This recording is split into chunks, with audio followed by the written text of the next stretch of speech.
Jakarta tertidur di bawah selubung malam, udara tebal dengan antisipasi pada 15 Agustus 1945. Di rumah yang remang-remang, bayangan menari saat anak-anak muda berkumpul, wajah mereka dipenuhi tekad. Suara Chairul Saleh memecah ketegangan. Ini kesempatan kita! Jangan biarkan Jepang menentukan nasib kita.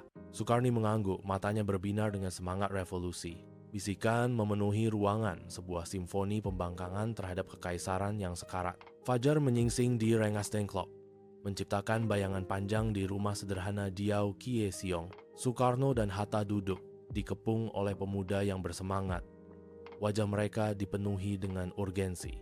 Bung Karno, proklamasi harus dilakukan sekarang. Jangan tunda lagi. Seorang pemuda bersikeras. Mata Soekarno mencerminkan keseriusan saat itu. Kalian tidak mengerti risikonya. Suara meninggi, perdebatan sengit berputar di sekitar mereka saat beban sejarah terasa berat.